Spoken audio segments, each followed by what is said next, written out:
প্রশ্ন হচ্ছে লা মাযহাবিদের যাবিহা খাওয়া যাবে কি?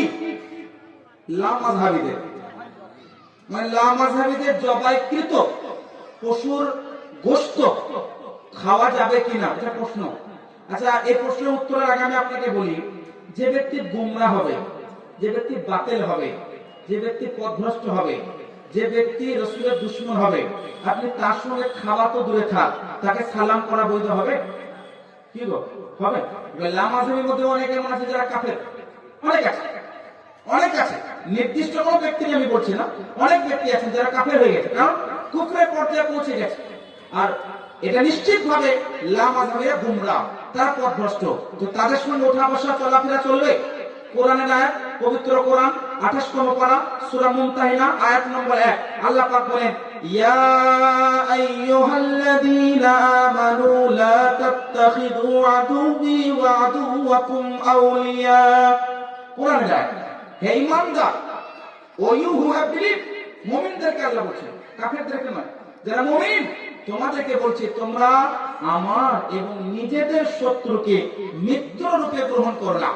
যারা রাসূল পাক সাল্লাল্লাহু আলাইহি ওয়াসাল্লাম সম্পর্কে অনর্থক বাক্যলাপ করে, যারা বলে আল্লাহ মিথ্যা বলতে পারে, যারা বলে আল্লাহ পাক রব্বুল আলামিন প্রথম আসমানের নামে মানে আল্লাহর হাত পা চোখ কান নাক কান সবই আছে, যদিও আমাদের মতো নয় কিন্তু আছে, এরকম বাক্যলাপকারী কখনো সঠিক মুসলমান হতে পারে না। তো ওই সমস্ত ব্যক্তিরা যারা গুমরাহ, তাদের সঙ্গে ওঠা বসা চলে না, তো তাদের জবাইকৃত পশু থেকে আমরা কি করব? দূরে থাকবো। তাদের জবাইকৃত পশু থেকে আমরা দূরে থাকবো, তাদের জবাইকৃত পশু আমরা খাবো না। আরে ভাই, জায়েজ না জায়েজ তো পরের কথা, তাদের দিকে দেখবোই না, বুঝতে পেরেছেন? সুতরাং তাদের মাংস খাওয়া থেকে দূরে থাকবো। দরকার হলে 2 দিন অপেক্ষা করবো, দাঁতগুলো ধার করে নেবো, কোন একজন সুন্নি মুসলমান আলেমকে ডাকবো, বল ভাই জবাই করো, বুঝতে পারছেন না? যদি সুন্নি ছাড়া কোন লা মাযহাবে ঘুরে বেড়াচ্ছে, কি দরকার? ওকে কেন ডাকবেন? সুন্নি আলেমকে ডাকো, সে জবাই করো, বুঝতে পেরেছেন? তো তাদের জবাইকৃত মাংস থেকে আমরা দূরে থাকবো, খাবো না। অন্য কোনো প্রশ্ন আপনার যদি থাকে আপনারা করতে পারেন, অন্য কোনো প্রশ্ন যদি থাকে মনের মধ্যে, অথবা কেউ লাইভ প্রশ্ন মাইক করতে পারে, লিখিত করতে পারে, আর না হলে আমি অন্য কোনো টপিক নিয়ে আলোচনা করবো ইনশাআল্লাহ রহমান। আপনি যদি প্রশ্ন করার ইচ্ছা থাকে তো তাকে মাইক দেওয়া হবে, প্রশ্ন আপনি করবেন, মুফতি সাহেব প্রশ্নের উত্তর দেবে ইনশাআল্লাহ। যদি কারোর মনে থাকে ওখানে দাঁড়িয়ে যেতে পারেন, অসুবিধা নেই। কোন প্রশ্ন থাকে আপনাদের?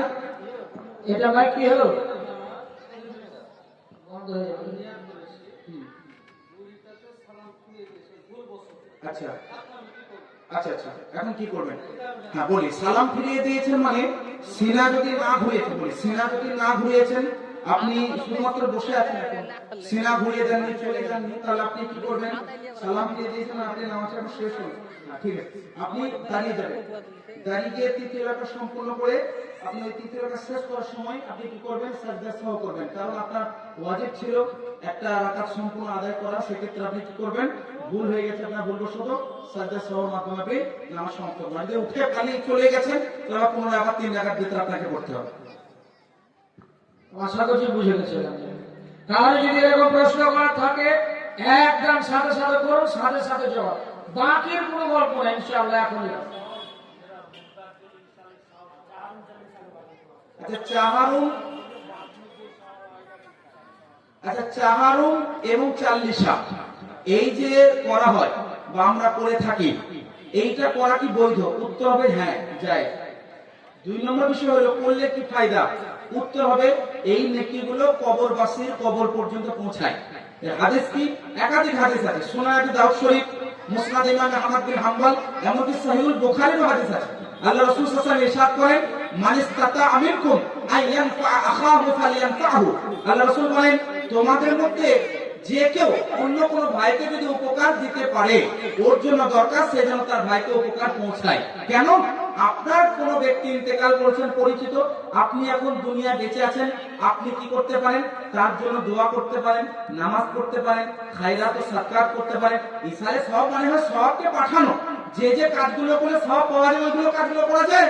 নামাজ পড়া সওয়াবের কাজ, বিতরণ করা সওয়াবের কাজ, মানুষকে খাওয়ানো কি সওয়াবের কাজ নয়? মিশকাতুল মাসাবি লেখা আছে, দেখুন এই দেখুন মিশকাতুল মাসাবি কিতাবুল ঈমান, প্রথম নম্বর মানে অধ্যায় কিতাবুল ঈমান। কিতাবুল ঈমানের মধ্যে একটি হাদিস রয়েছে, একজন সাহাবী জিজ্ঞেস করলেন, ইয়া রাসূলুল্লাহ আইয়ুল ইসলামি খায়র? আল্লাহ রাসূল বলেন, তিবুল কালাম ওয়া ইতআমুত তাআম। উত্তম কাজ হচ্ছে তোমার জন্য মিষ্টি বাক্যলাপ করা আর অপরকে আহার করানো। কোরআন শরীফ উঠিয়ে দেখুন, আল্লাহ পাক বলেন, ওয়াইতুমুনা তুআমা আলা হুব্বিহি মিসকিনা ওয়া ইয়াতীমা ওয়া আসীরা।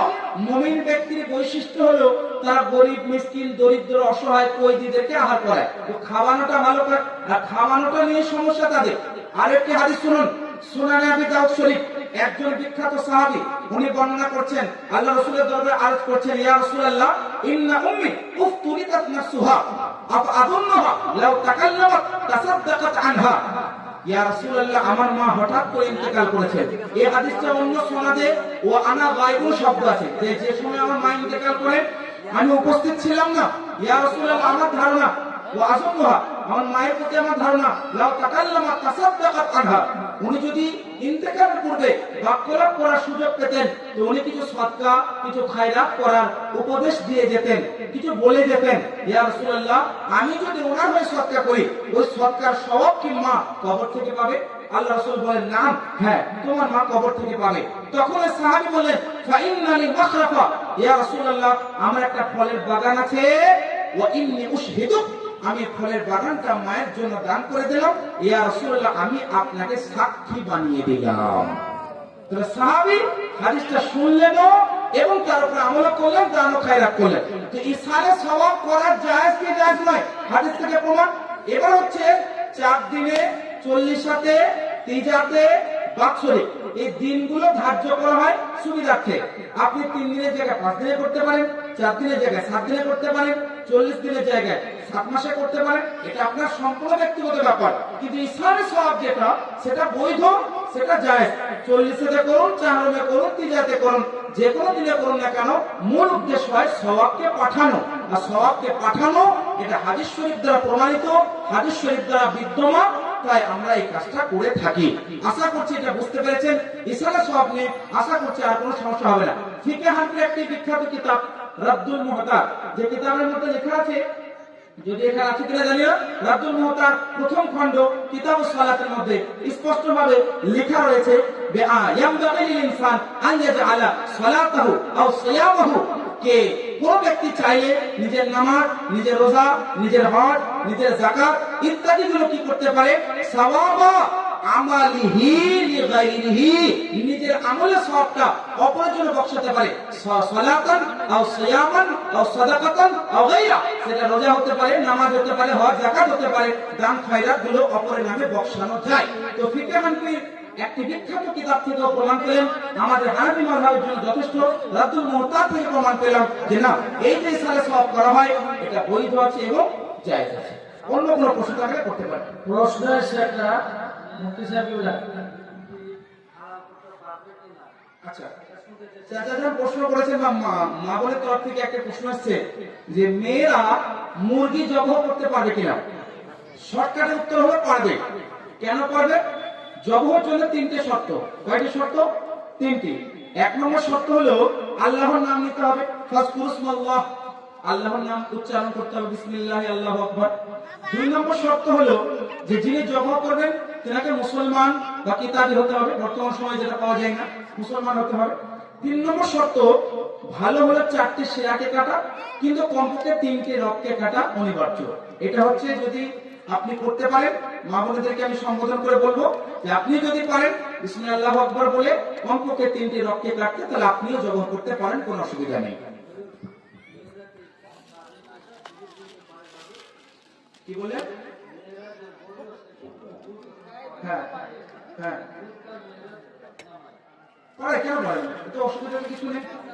মেয়েরা তো সবই করছে, রান্না বান্না খাওয়া দাওয়া সবই আপনার জন্য করছে। গায়ে যদি দুধকে ধুয়ে যায়, বিড়ি বানা, আচ্ছা আচ্ছা, বিড়ি বানা স্বাস্থ্যের জন্য ক্ষতিকর না, জায়েজ হারাম নাই। একটা প্রশ্ন হলো, সাধারণ মানুষ জানতে চেয়েছে, যে প্রশ্নটা আগে উত্তর দিলেন, এই যে আমরা গ্রামের আলিম ওলামাকে ডেকে, পাড়া প্রতিবেশীকে ডেকে কোরআন খানি করে গরু জবাই করে চাহারণ করছি, তো ডেকে মানুষকে খাওয়া যাবে কি যাবে না একটু বলেন। আচ্ছা, মনে রাখবেন, ধনী ব্যক্তি হোক গরিব ব্যক্তি হোক, চাহারম চালিসা ইত্যাদি খাবার সবার জন্য খাওয়া যায়। যত গরিব লোক খাবে তত বেশি নেকি পাবেন, ধনবান ব্যক্তিরা খেলে তারা তাবারক হিসেবে খাবে, সওয়াব পাবেন, সওয়াবে কোনো হবে না। কিন্তু গরিব দরিদ্র অসহায়দেরকে বেশি রাখবেন। আজকাল বর্তমান যুগে অনেকে এমন কালচার তৈরি করে দিয়েছে, মনে করে যারা কোটিপতি তারা আবার ডাকছে লাখপতিকে, তারা আবার ওই গরিব ধনীদেরকে কেয়ারই করে না, মানে তাদের ওই চাহারম 40 টাকা ফাংশন মতো হয়ে গেছে। ওই সমস্ত জিনিসগুলো আমি কন্ডেম করি, অপছন্দ করি। ইসালে সওয়াব মানে হচ্ছে আপনি সওয়াবের জন্য আপনি করছেন, সওয়াব পাঠাবেন, আপনি যেটাতে সওয়াব পাবেন সেটা যদি না হয় কিভাবে হবে। সুতরাং এই যে ওলামায়ে কেরামদেরকে ডাকা হয়, মিলাদ করানো হয়, আপনি তাদেরকে নজরানা পেশ করেন। আরো অনেকে থাকেন তিনাদেরকে খাবার উপস্থাপন করে, তাবারুক দান, এগুলো যায়। এগুলো হচ্ছে আপনার ইবাদতে মালিক। এটা কি ইবাদতে মালিক? ইবাদত দুই ধরনের, একটি মালি ইবাদত, একটা দৈহিক বাদানি ইবাদত। বাদানি ইবাদত যেমন নামাজ পড়ছেন, মালি ইবাদত যেমন দান খয়রাত করছেন। তো কোরআন হাদিস থেকে প্রমাণ আছে দান খয়রাতের কথা। আল্লাহ পাক কোরআনের মধ্যে বলেন ও মিম্মা রাযাকনাহুম ইনফিকুন, আমার দেওয়া রুজি থেকে তোমরা আল্লাহর রাস্তায় দান করো। এই যে আমরা দান করি শুধু যাকাতটাই প্রমাণ হয় না, বরং যে কোনো দান খয়রাত মালি দান এটা করা জায়েজ আছে। সুতরাং এই যে চাহারম 40 আপনাদেরকে ডেকে খাওয়ানো হয় এতে কোনো অসুবিধা নাই। আর একটা প্রশ্ন এসছে মায়েদের তরফ থেকে যে 10 জন 12 জন মিলে এই যে রমজান মাস আসছে আমাদের, এরা 10 জন 12 জন মিলে জামাত করে তারাবি পড়ে এবং নামাজ পড়ে, এটা কতদূর কি আপনি বুঝাবেন? প্রথমত সাইয়্যিদুনা আমিরুল মুমিনিন খলিফায়ে দোম হযরত ওমর ফারুক রাদিয়াল্লাহু তাআলা আনহু জামানা থেকে ফতোয়া শুরু হয়েছে। উনি ফতোয়া প্রদান করেছিলেন যে আজকে থেকে কোনো মহিলা মসজিদে আসবে না। আম্মা জান আয়েশা সিদ্দিকা রাদিয়াল্লাহু আনহা যখন এই কথাটা শুনলেন, তো আম্মা জান আয়েশা সিদ্দিকা রাদিয়াল্লাহু তাআলা আনহা উনি বললেন যে যে যুগটা ওমর ফারুক দর্শন করছে, এই যুগের মানুষদেরকে যদি রাসূলের পাকও দর্শন করতেন বা এইরকম সিচুয়েশন যদি নবীর জামানাতে হতো, ওমর ফারুক যে ফতোয়া দিয়েছে ওই ফতোয়াটা রাসূলের পাকও প্রদান করতেন। তো রাসূলের পাকের পরে ওমর ফারুকের জামানা থেকে মহিলাদের মসজিদে আসা নিষিদ্ধ করা হয়েছে এবং মসজিদে এসে জামাত করা এবং মহিলাদের জামাতকে নিষেধ করা হয়েছে। মহিলাদের এমন কয়েকটি কাজ যেটা মহিলাদের নেই, যেমন জামাত করা এটা জায়েজ নয়। মসজিদে যাওয়া বলতে নামাজের উদ্দেশ্যে যাওয়া। অনেকে ভাবে যে মসজিদেই কি যাওয়া যাবে না, মসজিদেই কি যাওয়া যাবে না, এমন কোনো বিষয় নেই। নামাজের উদ্দেশ্যে নামাজের লক্ষ্যে ওখানে গিয়ে নামাজ পড়া এটা নিষেধ রয়েছে। 3 নম্বর বিষয় হলো ঈদের নামাজ, কুরবানির নামাজ, জুমার নামাজ, এগুলো মহিলাদের নেই। তারাবির নামাজ আছে, তবে তারাবির নামাজ একা একা পড়বে, জামাত সহকারে নয়। এটা হতে পারে যে হয়তো 10 জন মহিলা আছেন, জিনাদের মধ্যে একজন জানেন, নামাজকে বোঝেন, নামাজকে শিখেছেন, উনি এটা করতে পারেন যে নামাজের আধা ঘন্টা আগে প্রত্যেকদিন ডেকে নিলেন ওই সমস্ত মা বোনদেরকে।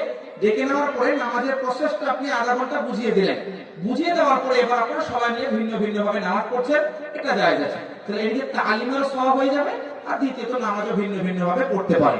তো নামাজ তারাবি হোক যে কোনো নামাজ মহিলারা জামাত করবে না, মানে কেউ ইমাম হয়ে আরো কেউ পড়বে অথবা একজন জোরে জোরে পড়ছে ওনাকে দেখে অন্যান্যরা পড়বে এমন নয়, একা একই পড়তে হবে। মহিলাদের আওয়াজটা হচ্ছে আওরাত, সুতরাং মহিলারা নিম্ন স্বরে যতটা নিজে বুঝতে পারে অতটা আওয়াজে নামাজ পড়বে এবং একা একা। আর একটা প্রশ্ন এসছে যে আমরা ফরজ নামাজে পড়ি মসজিদে এবং দোয়া করার পর আমরা জায়গাগুলি চেঞ্জ করি, অন্য জায়গায় নামাজ পড়ি, এতটা কোরআন হাদিসে একটু বোঝাবেন? জায়গা চেঞ্জ করাটা কোনো জরুরি নয়, কোনো আবশ্যক নয়। আপনার ইচ্ছা হলে করতে পারেন, ইচ্ছা না হলে না করতে পারেন। কেন করি তার একটা উপকার আমি আপনাদেরকে বোঝাই। আল্লাহ রাসূল সাল্লাল্লাহু আলাইহি ওয়াসাল্লাম একটি হাদিস শরীফের মধ্যে বয়ান করেছেন যে জুইলাত লিয়াল আরদু কুল্লুহা মাসজিদান ওয়া তাহুরা, আল্লাহ পাকের তরফে আমার উম্মতিদের জন্য সমগ্র ভূখণ্ডকে মসজিদ করেছেন এবং পবিত্র করেছেন। কোরআনের একটি আয়াত যে আমাদের সবার হয়ে আমাদের দেহের প্রত্যেকটা অঙ্গ প্রত্যঙ্গ এমনকি জায়গাও কিন্তু আল্লাহর কাছে সাক্ষ্য দেবে। তো আপনি একটা জায়গায় প্রত্যেকদিন নামাজ পড়ছেন মসজিদের একটা অংশে, তো আপনি যদি আরেকটা অংশ নামাজ পড়েন তো দুইটা অংশ আল্লাহ দরবারে আরজ করবে, আল্লাহ আমার উপরেও পা দিয়ে নামাজ পড়েছে, ওই অংশটা বলবে আল্লাহ আমার এই এতটা অংশ নামাজ পড়েছে। এই একটা ফায়দা, একটা উপকার আছে। এতে নামাজের কোনো কমি বেশি ব্যাপার নেই, আপনি একটা জায়গাতেও নামাজ পড়তে পারেন। ভালো হচ্ছে এটা ভিন্নভাবে জায়গা চেঞ্জ করা হয়, যাতে বিভিন্ন জায়গায় আপনার সাজদাটা পড়ে, আল্লাহ বিভিন্ন জমিনের বিভিন্ন অংশে আপনার সাজদাটা পড়ে, এই জন্য এই কাজটা করা হয়। আর একটা প্রশ্ন এসেছে মুফতি সাহেব, যে আমরা আহলে সুন্নাত ওয়াল জামাত আযানের পর আমরা 5 মিনিট বা 2 মিনিট আগে যে সালাম দিই, নবীজিকে সালাম দিই, এটা আপনি কোরআন হাদিস মোতাবেক বুঝাবেন। এটাকে তাসবিহ বলা হয়, আর এটা প্রমাণিত আছে মুতাআখিরিন ফুকাহায়ে কেরাম বয়ান করেছেন। প্রথমে আমি এইটার পেছনের একটা সূত্রকে বলে দিই। আল্লাহ রাসূলের জামানায় জুমার দিনে কয়টি আযান ছিল জানেন? একটা। কয়টি আযান ছিল? একটি। কিন্তু সাইয়্যিদনা ওসমান গনি রাদিয়াল্লাহু তাআলা আনহু জামানাতে আরেকটি আযানকে বৃদ্ধি করা হয়েছে। কেন? কারণ মানুষ অলস, মানুষ বাড়ি মসজিদের পাশেও যদি বাড়ি হয় তবুও সে বলে 2 মিনিট আগে যাবে, 1 মিনিট আগে যাবে। আর অনেক ওই 2 মিনিট 1 মিনিটে ফোন চলে এলো, হ্যাঁ, ব্যস্ত হয়ে গেল, জামাতে গেল। তো মানুষ অলসতা মানুষের মধ্যে বেড়ে গেছে। তো যেমনি ভাবে সাহাবী রাসূল অলসতাকে লক্ষ্য করে একটি আযানকে বাড়ালেন, আমরা ওই সমস্ত অলসতাকে দেখে মানুষকে এলান করি। কেন? এই যে সালাত পড়া হয়, সালাত মানে দরুদ পড়া হয় বা সালাম পড়া হয়, এতে মানুষকে স্মরণ করে দেওয়া হয়, রিমাইন্ডার যাকে বলে। ঘুম থেকে উঠে গেলে অ্যালার্ম লাগা, এটা রিমাইন্ডার, মানে মানুষকে বারবার ডাকা। এবার আমি আপনাদেরকে বলি, পবিত্র হাদিস দ্বারা প্রমাণ আছে যে ভালো কাজের উপদেশ দাও, ভালো কাজে তোমরা ডাকো, আহ্বান জানাও। তো যেমনি ভাবে আযান হচ্ছে একটা এলান, ডাকা হচ্ছে নামাজের জন্য, অনুরূপভাবে তাসবিহ যেটা সালাম করা হয়, আসসালাতু ওয়াসসালামু আলাইকা ইয়া রাসূলুল্লাহ, এটা আমরা ইসলামে যুক্ত করছি না, এটা আযানের অংশ নয়। এটা ভুল ধারণা, অনেক মানুষ বলে এটা আযানের অংশ কিনা, এটা আযানের কোনো অংশ নয়। আযান হুবাহু যেরকম রাসূলের জামানাতে হয়েছে ওইভাবে হয়। আমরা রিমাইন্ডার হিসেবে মানুষকে অবহিত করি যে এসো তোমরা নামাজের জন্য এসো। আর এটা হাদিস থেকে প্রমাণিত, কাউকে দাওয়াত দেওয়া, সুতরাং এটা কোরআন হাদিস দ্বারা জায়েজ, না জায়েজ হারাম নয়। এবার আরেকটা প্রশ্ন এসেছে যুবকদের মধ্যে, যারা দেশ বিদেশে প্রবাসে থাকছে, ফোন করে বলছে তোকে 2 তালাক 3 তালাক দিলাম, তো ফোনে তালাক হবে কি হবে না? মনে রাখেন, তালাক অত্যন্ত সেনসিটিভ একটা বিষয়। একটা সংসার গড়ার জন্য মানুষের বহু সময় লাগে। সুতরাং এই সংসারটাকে ভাঙার জন্য একটা শব্দই যথেষ্ট। আল্লাহ রাসূল বলেন, সালাসুন জিদ্দুহুন্না জিদ্দুন ওয়া হাজলুহুন্না জিদ্দুন, মানে 3টি এমন কাজ আছে যে 3টি কাজ হেসে খেলেও যদি মানুষ করে হয়ে যাবে, ঠাট্টা মজাকেও যদি করে হয়ে যাবে। তার মধ্যে কয়েকটি হাদিসে কয়েক ধরনের এসেছে, আত-তালাকু ওয়াল ইতাকু ওয়ান নিকাহ। বুঝতে পেরেছেন? একটি হচ্ছে তালাক, একটি হচ্ছে বিবাহ, আর একটি আযাদি। আর একটি হাদিসের মধ্যে এসেছে আত-তালাকু ওয়ান নিকাহু ওয়া রাজআহ, মানে একটি হচ্ছে তালাক, আর বিবাহ। আর তালাক, এক তালাক দেওয়ার পরে যে গ্রহণ করার সুযোগ থাকে, ও গ্রহণ করার জন্য কেউ কিস করে নিল, কেউ ভালোভাবে কথা বলে নিল, হেসে খেলে করুক আর মজাকে করুক, ও আবার তোমার স্ত্রী হয়ে যাবে। বুঝতে পারছেন? তো হাদিস শরীফের মধ্যে 3টি কথা আছে। সুতরাং কেউ ফোনেও যদি আলাপ করতে করতে তালাক করে, তাও তালাক হবে। বুঝতে পারছেন? তালাক হয়ে যাবে, তবে কয়টা হবে, কেমন হবে, এর হুকুম কি, এর বিধান কি, এটা সরাসরি একজন মুফতির সঙ্গে বসে তবেই ফতোয়া নেবেন। আর একটা প্রশ্ন এসছে, স্বামী লামাযহাবি ইন্তিকুল্লাহ, বুঝতে পারলেন, আর স্ত্রী হচ্ছে সুন্নির বেটি। এবার স্বামীর অর্থ অনেক আছে, স্ত্রী দান করতে চাইছে, সেই স্ত্রী যদি না জানিয়ে যদি দান করে, সে দানটা কি কবুল হবে? কোথায় দান করছে? কোন মসজিদে বা কোন একটি মাদ্রাসায়। প্রথমত বলি আপনাদেরকে, এখানে একটা বিষয় জানতে হবে, লামাযহাবি গায়র মুসলিম কেউ যদি কোনো বিষয় দান করে স্বেচ্ছায়, কোনো ধরনের কোনো তার ডিমান্ড নেই যে আমি দান করছি, আমি আবার আমাদের জন্য নেব, এমন যদি না হয়, এমন যদি শর্ত না থাকে, তো গায়র মুসলিমদেরও দান নেওয়া যায়, বৈধ আছে। তো চাওয়াটা মাত্র তানজিহি, তাদের কাছে চাওয়া যাবে না। বুঝতে পেরেছেন? সে স্বেচ্ছায় যদি দেয় সেটা যায়।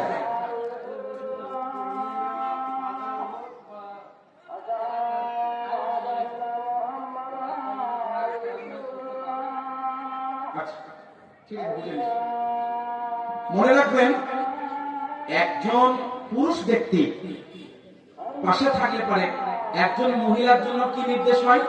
ওই পুরুষের কাছে না যাওয়া। কেন? পুরুষরা দেখতে পাবে, মহিলা দেখতে পাবে।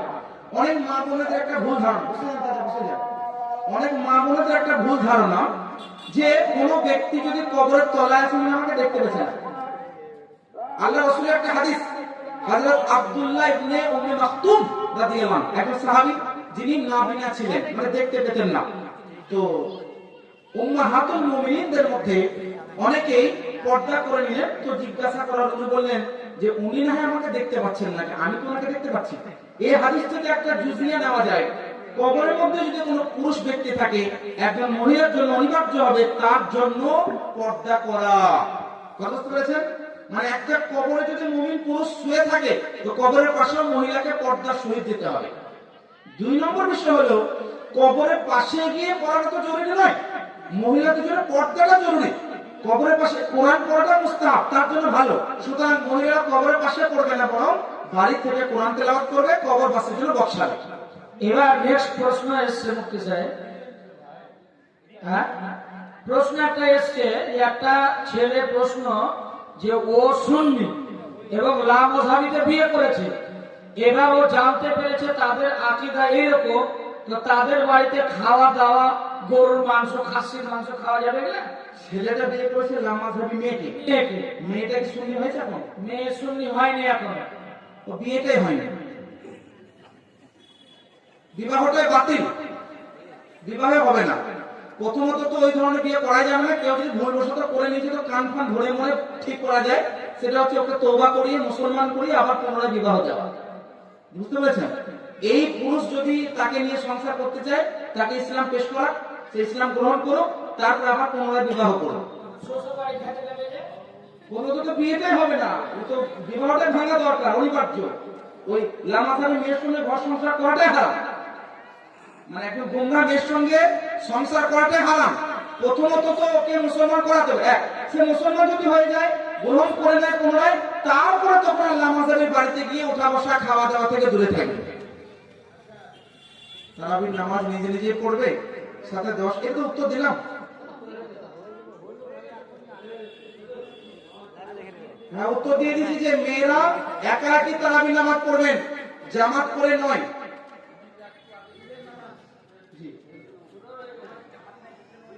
মহিলাদের ঈদের নামাজই নেই, সুতরাং জামাত প্রশ্ন ওঠে না। ঈদের দিনে যদি শুকরিয়ার্থে কিছু করতে হয়, তো চাষের 4 রাকাত 2 রাকাত করে নফল হিসেবে পড়ে নেবেন। 2 রাকাত করে চাষের নামাজ ঈদের দিনে বা কুরবানির দিনে পড়তে হয়, তাও বা ঈদের নামাজ হয়ে যাওয়ার পরে, কুরবানির নামাজ হয়ে যাওয়ার পরে।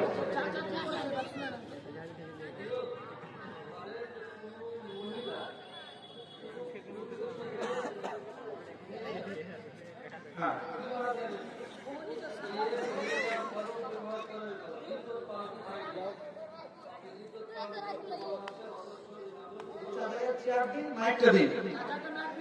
মানে আপনি বলছেন সবাই শোনো প্রশ্নটা, নাহলে উত্তর বুঝতে পারবেন না। বলুন,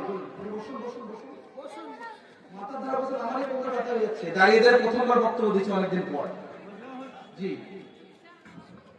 বলে হুজুর যে কোন মহিলা কোন পুরুষের সাথে ভেঙে গেছে, মহিলাকে পালিয়েছে, বিবাহিতা না অবিবাহিতা? বিবাহিতা। আচ্ছা, যাওয়ার পরে ইজ্জত পলায়নি, বিবাহ করে অন্য জায়গাতে বিবাহ করে ঘর সংসার করে। প্রশ্ন বুঝে গেছে, উত্তর শোনেন। প্রথমত তো কারো বিবাহিতা মানে নিকাহে সহি যদি হয়েছে, মানে একজন ব্যক্তি একজন মহিলাকে বিয়ে করলো, সহি শুদ্ধ ভাবে বিবাহ হয়ে গেল, সে তার বিবাহিতা। কোরআনের আয়াত 5 নম্বর পারা, পৃষ্ঠা নম্বর 1 নম্বর আয়াত, আল্লাহ বলেন ওয়াল মুহসানাতু মিনান নিসাই, যারা কারো বিবাহিতা মহিলা তাদের সঙ্গে বিবাহটাই হারাম, বিবাহটাই বাতিল। এই যে পুরুষ যার কাছ থেকে মেয়েটা পালিয়ে গেল, মেয়েটা তার সঙ্গে সংসার করতে চায় না, সে গিয়ে যদি অন্য পুরুষের সঙ্গে বিবাহ করে, প্রথমত তো বিয়েটা হলেই না, ইজ্জতের কথাই না, এখানে বিয়ে হলো না। 1 2 নম্বর, এই বেটা কি করবে? যার বউ পালিয়ে গেল, দুটোই অপশন, হয় অপেক্ষা করুক, হয় অপেক্ষা করুক, আর না হয় তালাক দিক। এই যদি অপেক্ষা করে তালাক না দেয়, আর ওই মেয়েটা যদি কারোর সঙ্গে সংসার করছে, জেনা করছে, ওরা বিয়ে হবে না। আর এর অপেক্ষা করাটাও বেকার। সেজন্য এর জন্য আমি একটা রাস্তা বলছি, যদি আসলেই কোনো এরকম অপশন না থাকে, আমি বলছি এটা করুন। তাহলে আপনি এর সাথে সংসার কি করে দিলেন? আমার কথা হচ্ছে, এই পুরুষ যদি তালাক দিয়ে দেয়, তালাক দিয়ে দেয়, এবং ওই মেয়েটা যে পালিয়ে গেছে তার 3 বার সুরত বই যাওয়া পর্যন্ত কারোর সঙ্গে বিবাহ করতে পারবে না। তার 3 ইদ্যত হয়ে যাওয়ার পরে এবার আবার তাকে সে চাইলে বিবাহ করতে পারে। ওর এই কাজটা যে হালাল বা জায়েজ হলো তা নয়। কোন ব্যক্তি তার স্ত্রী যদি পালিয়ে যায়, ওই স্ত্রীটা হচ্ছে না ফরমান স্ত্রী, আর তাকে কিয়ামতে তাকে হিসাব, তাকে জবাব দিতে হবে। তারপরে আপনারা সব লিখিত প্রশ্ন করা দেবেন, মানে আমি বলছি কিনা তো বলছি, হয়তো মুফতি সাহেবই করছি, লিখিত দেবেন তাহলে হবে। একটা প্রশ্ন এসছে যুবকদের তরফ থেকে যে আমরা ফরজ নামাজে জামাতে পড়ি, ওর মধ্যে থেকে একটা লাল মশাবি এসব মধ্যখানে ঢুকে গেল, তো ওই মুহূর্তে কি করা যাবে? প্রথমে এই ইনকিতায়ে সাফ যেটা, এটা অত্যন্ত মারাত্মক একটা বিষয়। সহিহ মুসলিমের একটা হাদিস রয়েছে, সাব্বু সুফুফাকুম ফাইন্না তাসবিয়াতাস সুফুফি মিন ইকামাতিস সালাহ। সাফকে কাতারকে সোজা করা অত্যন্ত গুরুত্বপূর্ণ একটা আমল। কাতার মধ্যে কোন একজন লামাযহাবি কোন ওয়াহাবি যদি ঢুকে যায়, তো ইনকিতায়ে সাফ হলো কি হলো না, ইমামের দুটো কথা মনে রাখবেন। এক, আপনি যদি দেখছেন যে ওই মাল গুমরা, ওই মাল ওয়াহাবি, ওই মাল বাতিল, আপনি কেন করে নিজের নামাজটা খারাপ করবেন? কেন ভাই তুমি অন্য জায়গায় পড়লা, কি অন্য জায়গায় পড়বা, সে চলে যাবে। তো জামাতের ভিতরে যদি এইরকম কোন ব্যক্তি দাঁড়িয়ে যায়, তো ইনকিতায়ে সাফ লাজিম আসবে কি আসবে না, এ মর্মে মতভেদ আছে। এ মর্মে মতভেদ আছে। অধমের আপাতত তাহাকিক অনুযায়ী ওই ব্যক্তির ক্ষেত্রে দুইটি অপশন। এক, নামাজীদের জন্য নিয়ম হবে, হয় সাইনবোর্ড লাগিয়ে দিবে বা কোনো একটা অপশন এরকম বের করবে যাতে এই ধরনের গোমরা বাতিলপন্থী ব্যক্তিরা আমাদের নামাজকে খারাপ না করে। 2 নম্বর বিষয়, যখন সে ঢুকবে, জামাতি ব্যক্তি যিনি নামাজ পড়ছেন ওনার কর্তব্য ওনাকে সরিয়ে দেবে, কারণ ওই জায়গাটা ইনকিতায়ে সাফের অন্তর্ভুক্ত হলো, কারণ ওই ব্যক্তিটা একজন গোমরা, একজন বাতিল, একজন পথভ্রষ্ট। আর এমনের আমি একটি হাদিস, একটি রিওয়ায়াত হযরত মূসা আলাইহিস সালামের জামানায়, আরো অনেক নবীগণের জামানায় এরকম রিওয়ায়াত এসেছে যেটা পাওয়া যায় যে এক সময়ে কি হয়েছিল না, কাহাত সারি মানে সূক্ষ্ম বছর এসেছে। আল্লাহ পাকের তরফে নির্দেশ হলো যে আপনি আপনার উম্মতিদেরকে নিয়ে একটা ময়দানে বসে যান, ময়দানে দাঁড়িয়ে যান, আল্লাহর কাছে দোয়া করুন, আল্লাহ পাক কবুল করবেন। তো বহুদিন থেকে বৃষ্টি হচ্ছে না, ওই নবীর কাছে আল্লাহ পাক ওহী করলেন, হে আমার নবী, আপনার ওই মজলিসে এমন একজন ব্যক্তি আছে যে ব্যক্তিকে আল্লাহ পছন্দ করে না, ওই ব্যক্তির অমুক গুনাহের কারণে বৃষ্টি হচ্ছে না। তো হযরত ওই নবী উনি এলান করে দিলেন, তোমাদের মধ্যে এমন একজন ব্যক্তি আছে যে ব্যক্তির কে আল্লাহ পাক কবুল করে না, যে ব্যক্তি অমুক গুনাহ করেছে, তুমি এখনই তওবা করো। তো ওই ব্যক্তি তওবা করেছিলেন। তো এখান থেকে একটা রিমার্কের জিনিস পাওয়া যায় যে অনেক মজলিসের মধ্যে অনেক মুমিন মুসলমান থাকলেও কোন একজন এমন যেটাগুলো ছাঁটাই মাল, পচা মাল, সে থাকলেও কি হয়, সেটা আল্লাহর নিকটে অপছন্দনীয় হয়ে যায়। সুতরাং ইনকিতায়ে সাফ আসবে, তবে মতভেদ আছে, সাবধানতা এটাই করবেন যে তাদেরকে সরিয়ে দেবেন।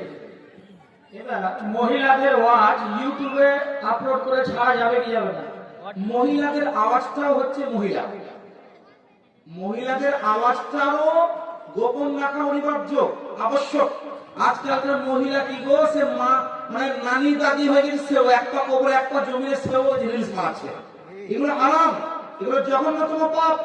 সহিহুল বুখারীর একটি হাদিস, মেরাজের রজনী কিছুদিন আগে পেরোলো, ওই রজনীটা, ওই রাত্রিটা, ওই দিনটা, ওই সময়টা, ওই তারিখটা, আল্লাহ রাসূল সাল্লাল্লাহু আলাইহি ওয়াসাল্লাম যখন জাহান্নামে দর্শন করলেন, দেখছেন অনেক নগ্ন মহিলা যারা জাহান্নামের আগুনের আযাবে লিপ্ত আছে, যারা উঠছে আর নামছে, মানে বেরোতে চাইছে, আগুনের এত কষ্টকর আগুন, এত তাপ যে আমার ভিতরে চলে যাচ্ছে। রাসূল সাল্লাল্লাহু আলাইহি ওয়াসাল্লাম জিজ্ঞেস করলেন যে জিবরিল এরা কারা?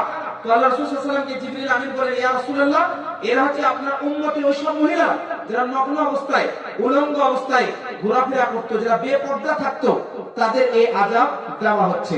সুতরাং সাবধান, হোশিয়ার, যারা এরকম রিলস ইত্যাদি বানায়, এগুলো জঘন্যতম, হারাম, নাজায়েজ গুনাহ। এমনকি ওয়াজ, বক্তব্য এবং ইসলামিক বার্তাও যদি কেউ দিতে চায় গোপনে বা মহিলাদের পর্যন্ত সীমিত আওয়াজে মহিলাদেরকে শোনাতে পারে, কিন্তু পুরুষের কান পর্যন্ত যাবে এমন কোন অপশনাল চুজ করা, এটা হারাম, পাপ এবং গুনাহ। সুতরাং ফেসবুক, ইউটিউব, সোশ্যাল মিডিয়া, যে কোনো প্ল্যাটফর্ম, ইনস্টাগ্রাম হোক, যে কোনো জায়গাতে হোক, তাদের ভিডিও আপলোড করা, সেটাকে ছড়ানো, এটা নাজায়েজ, হারাম হবে, কারণ তাদের আওয়াজটাও পর্দা করা অনিবার্য। আগেই প্রচার করা হয়েছে, প্রচারের মাধ্যমে, যে আপনারা লিখিত দিবেন আর হুজুর যে প্রশ্নটা দিবেন উত্তর দেওয়া হবে। বুঝতে পেরেছেন? যারাই ইচ্ছুক আছেন লিখিত দেন, এবার নামটা মেনশন করে দেবেন, ইনশাআল্লাহ ওইভাবে উত্তরটা দেবেন ইনশাআল্লাহ।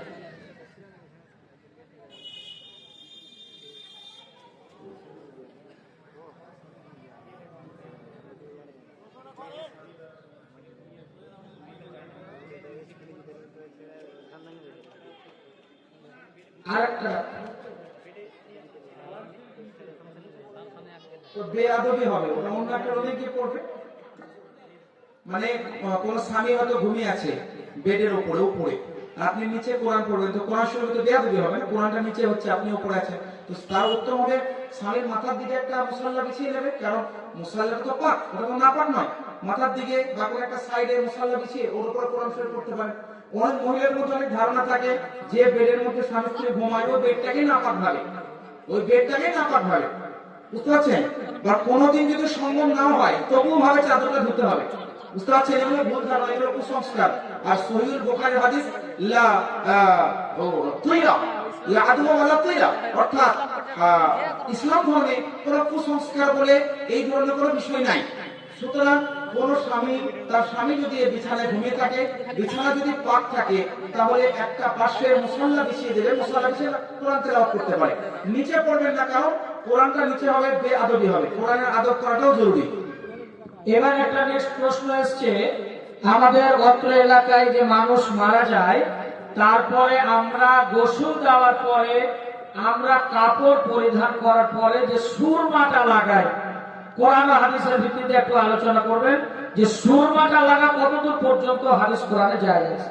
আচ্ছা, প্রথমত মনে রাখবেন, ওই কোন ব্যক্তি যখন ইন্তেকাল করে, ইন্তেকাল করলে উনি আসল ঘরে যাচ্ছেন, ইন্তেকাল করার পরে মানে হচ্ছে উনি আসল বাড়িতে যাচ্ছেন, নিজের বাড়িতে ফিরছেন। আর উনি পরকাল গমন করলেন মানে মহান আল্লাহ পাকের সঙ্গে দিদারের জন্য একটা পা আগে বাড়লেন। তো সেক্ষেত্রে সেই জন্য লিবাসের কথা এসছে, পোশাক সাদা পোশাক উত্তম, সাদা কাফন উত্তম, তাকে গোসল করা, পবিত্র করা ইত্যাদি।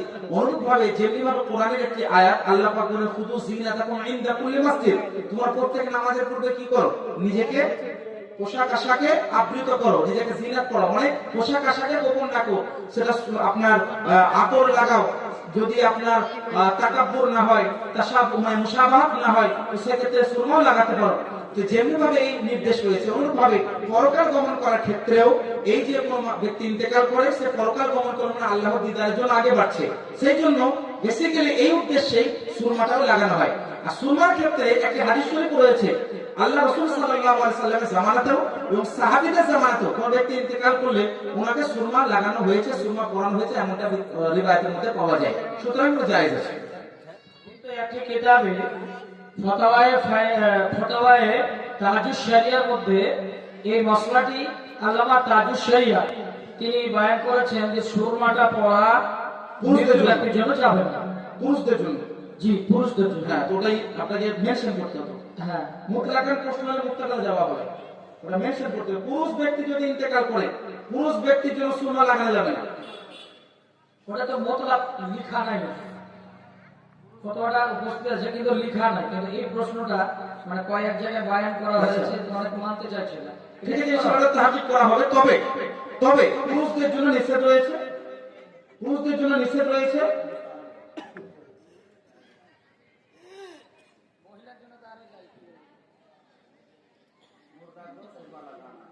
मुर्दा को सुरमा जरूर लगाते हैं, लगाना जायज है कि नहीं? कुछ आदमी नाजायज बताते हैं, भाई नाजायज तो मुझे माफी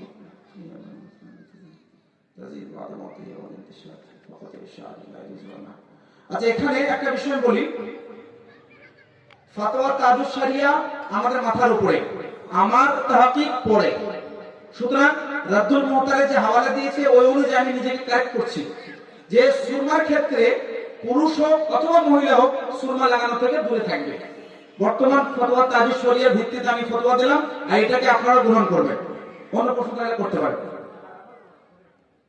বুঝতে পারলেন যে সুরমা লাগানোটা চলবে না মুর্দা ব্যক্তিকে। আচ্ছা, কোন ব্যক্তির বাবা বা মা কেউ ইন্তেকাল করলো, ইন্তেকাল করলে পর কোন ব্যক্তি তার জন্য কিভাবে নামাজ পড়বে একটা প্রশ্ন এসছে। মনে রাখবেন, নামাজ কারোর জন্য মানে কাউকে নামাজের স্বভাবটা বকশাবেন, সেক্ষেত্রে নফল নামাজ পড়তে পারেন, আপনি নফল এমনকি এমনি ফরজ নামাজ যেগুলো পড়ছেন ওগুলোও বসাতে পারেন।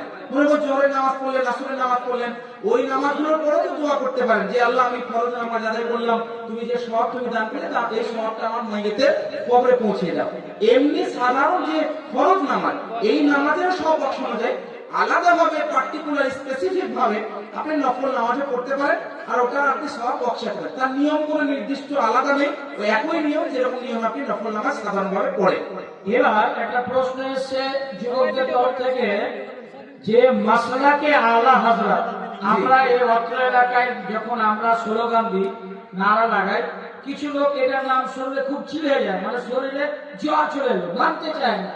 তো মাসলাকে আলা হযরত কেউ যদি না মানে, ও জ্বর চলে প্যারাসিটামল খাওয়াতে হবে। প্যারাসিটামল কেমন? ওই ওষুধ না, একটা প্যারাসিটামল আলাদা, মানে প্যারাসিটামল মানে জ্বরের ওষুধ, আর জ্বরের ওষুধ মানে প্যারাসিটামল, যেটা বোঝানো যায়। তো মাসলাকে আলা হযরত শুনে জ্বর এলে একটাই উত্তর হবে, বা একটাই তাকে জবাব দিতে হবে যে মাসলাকে আলা হযরত নতুন কোন মাসলাক নয়, এটা হচ্ছে মাসলাকে আহলে সুন্নাত। মাসলাক শব্দের অর্থ পথ, একটা রাস্তা। তো আলা হযরতের আলাদা কোনো রাস্তা নয়। আলা হযরত ইমামে আহমদ রাজা খান কুদ্দুসা সিররুহু, ইনার রাস্তা ওটাই যেটা রাসূলের রাস্তা, ইনার রাস্তা ওটাই যেটা সাহাবীদের রাস্তা, ইনার রাস্তা ওটাই যেটা তাবেঈনদের রাস্তা, তবে তাবেঈনদের রাস্তা, গায়বে নামাজের রাস্তা, ওটাই রাস্তা। এবার এটা মাসলাকে আলা হযরত নামকরণ কেন করা হয়েছে সেই উত্তরটা দিই। আল্লাহ রাসূলের জামানায় একজন সাহাবী ছিলেন হযরত হুযায়ফা রাদিয়াল্লাহু আনহু, ইনাকে রাজদার রাসূল বলা হয়। কি বলা হয়? রাজদার রাসূল। ইনি আল্লাহ রাসূল সাল্লাল্লাহু আলাইহি ওয়াসাল্লাম ইনাকে সমস্ত মুনাফিকদের তার নাম, তার বাবার নাম, তার মায়ের নাম, তার বংশ পরিচয় সবকিছু হযরত হুযায়ফা রাদিয়াল্লাহু আনহুকে দান করে দিয়েছিলেন। কে? রাসূল পাক সাল্লাল্লাহু আলাইহি ওয়াসাল্লাম। আর এই সাহাবী কি করতেন? হযরত হুযায়ফা কোন মুনাফিক ব্যক্তি ইন্তেকাল করলে তার জানাজায় যেতেন না, কারণ উনি তো জানতেন যে ব্যক্তি মুনাফিক, তার জানাজা পড়া যাবে না। তো ওনাকে দেখে অন্যান্য সাহাবীরাও এটা দেখতেন যে হুযায়ফা যে জানাজায় যাবে না, ওই জানাজায় আমরাও যাব না, আর হুযায়ফা যে জানাজায় যাবে ওই জানাজায় আমরাও যাব।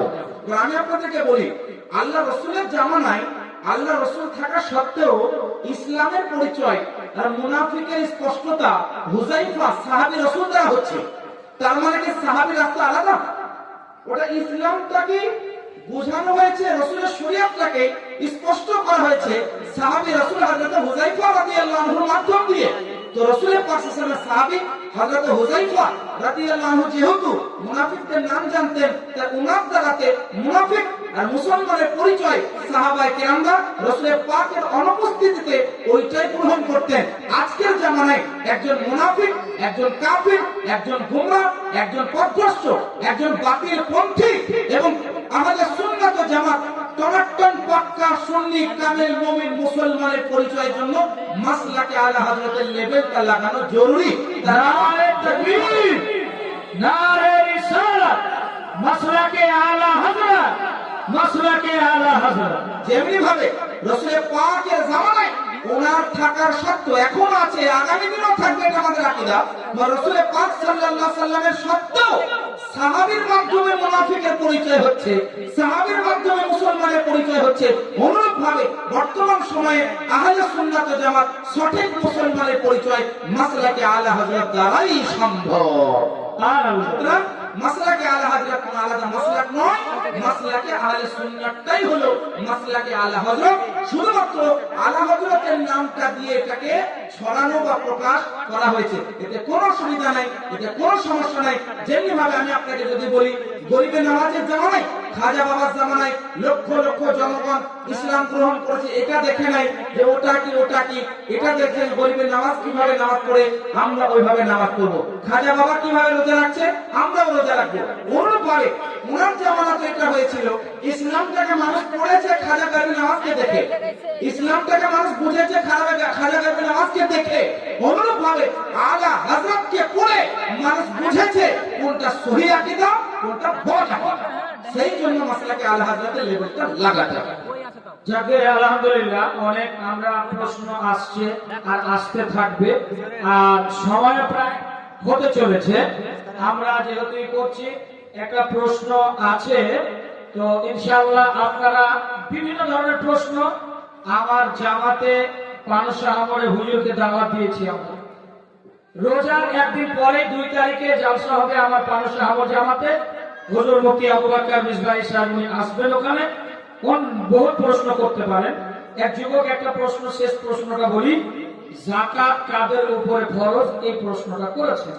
খুব সুন্দর প্রশ্ন, মাহে রমজান আসছে এবং এটা অনেক লম্বা উত্তর, মানে এটা এমন একটা প্রশ্ন না, এটাকে সহজভাবে সঠিকভাবে উত্তর দিতে হলে সময় দরকার। আমি তবু একদম অল্পভাবে বুঝিয়ে দিই।